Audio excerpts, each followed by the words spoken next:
Moscow से पहली बार ऐसी तस्वीरें सामने आई हैं जैसी बीते साल रूस की राजधानी कीव से आया करती थी। इस हमले ने रूस को अंदर तक हिलाकर रख दिया है। आशंका है कि यूक्रेन आने वाले वक्त में इस तरह के हमले तेज कर सकता है और अगर ऐसा हुआ तो यूक्रेन और पूरे यूरोप पर पुतिन का एटॉमिक क्रोध बरसना तय माना जा रहा है। पुतिन ने हाल ही में रूस की एरोस्पेस फोर्सेस को भी न्यूक्लियर ऑपरेशन के लिए तैयार रहने की हरी झंडी दी थी।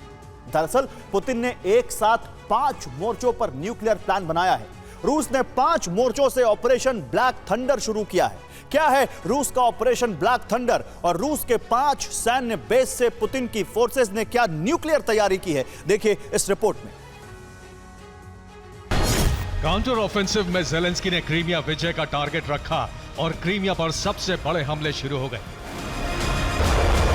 यूक्रेन ने पहली बार यह स्वीकार भी किया कि क्रीमिया पर किए गए हमलों में उसकी भागीदारी है और आने वाले दिनों में क्रीमिया के रूसी सैन्य ठिकानों पर इसी तरह के हमले जारी रहेंगे। क्रीमिया युद्ध का एपिसेंटर बना तो रूस ने भी अब तक के सबसे विनाशक हमले शुरू कर दिए। रूस ने ब्लैक सी फ्लीट और कैस्पियन फ्लीट से क्रूज मिसाइलों की बारिश कर दी। इतिहास में पहली बार यह हुआ कि रूस ने एक ही दिन में एक साथ 4 हाइपरसोनिक मिसाइल से हमले किए। अमेरिका के हाइपरसोनिक मिसाइलों के टेस्ट फेल हो रहे हैं और उससे कई कदम आगे रूस ने इन मिसाइलों का युद्ध में इस्तेमाल भी शुरू कर दिया है। न्यूक्लियर हमला करने की ताकत रखने वाली ये मिसाइलें द्रुत गति से यूक्रेन की दुर्गति कर रही हैं। अब इन हाइपरसोनिक मिसाइलों के साथ साथ पुतिन ने अपनी स्ट्रैटेजिक मिसाइल फोर्सेस और एयर स्पेस फोर्सेस को न्यूक्लियर हमले के लिए तैयार रहने का आदेश जारी कर दिया है।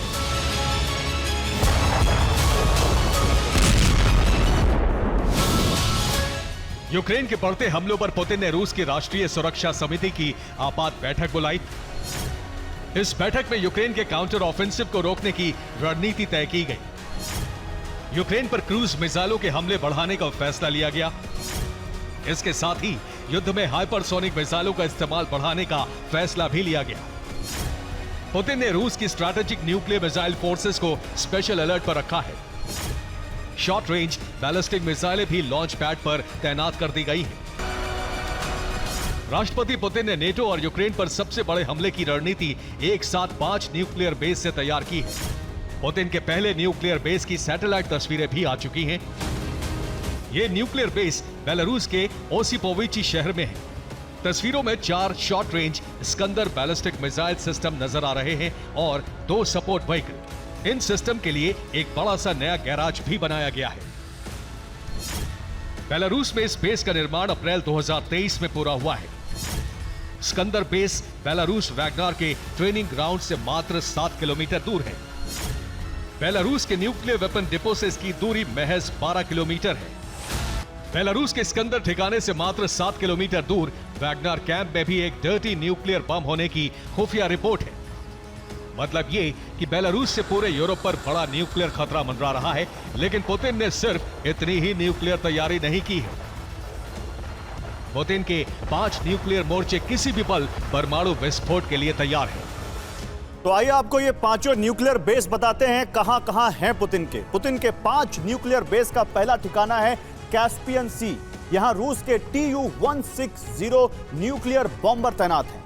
Tu-95MS न्यूक्लियर बॉम्बर भी यहां गश्त लगा रहे हैं। इनके साथ ही MiG-29K फाइटर जेट भी यहां पर मौजूद है। MiG-29K जेट पर किंजल हाइपरसोनिक मिसाइलें लोड हैं। किंजल मिसाइल न्यूक्लियर वॉरहेड सहित लोड की गई है। दूसरा न्यूक्लियर बेस है ब्लैक सी फ्लीट। इस फ्लीट में एडमिरल सर्गेई कोर्शकोव फ्रिगेट तैनात है। इसके साथ साथ फ्रिगेट एडमिरल ग्रिगोरोविच भी यहां तैनात है। दोनों फ्रिगेट पर हाइपरसोनिक मिसाइल जिरकॉन लगाई गई है। जिरकॉन मिसाइल न्यूक्लियर वॉरहेड के साथ हमले को तैयार है। तीसरा परमाणु हथियार केंद्र है कोला बेस। आर्कटिक के कोला बेस में न्यूक्लियर सबमरीन तैनात है। इनमें पहली सबमरीन है सिटी किलर कही जाने वाली बेलगोरोद। बेलगोरोद सबमरीन पर 6 न्यूक्लियर पोसाइडन तैनात किए गए हैं। दूसरी सबमरीन है PR-955A Borai class. Borai class submarine पर 16 न्यूक्लियर बैलिस्टिक मिसाइलें तैनात हैं।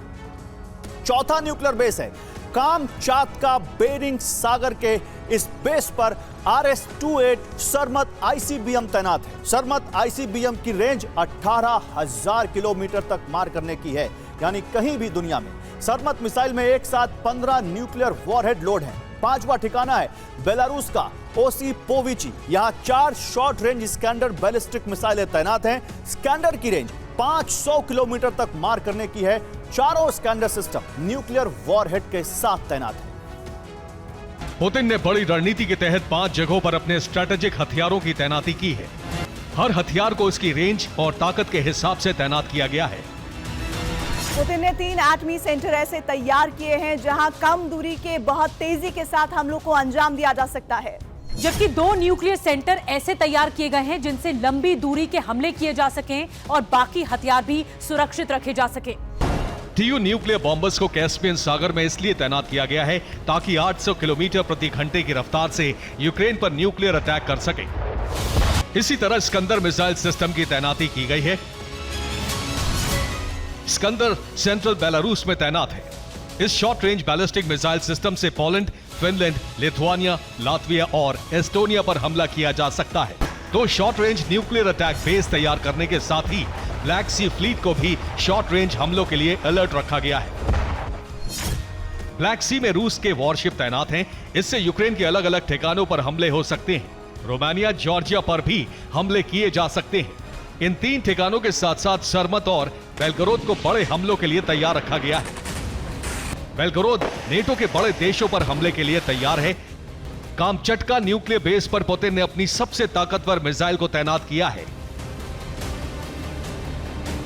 शॉर्ट रेंज न्यूक्लियर हमलों के बाद अगर अमेरिका, ब्रिटेन या फ्रांस जैसे परमाणु शक्ति संपन्न देश युद्ध में उतरते हैं तो सरमत मिसाइल से इन पर अटैक किया जा सकता है। Bureau report, TV9 Bharatvarsh.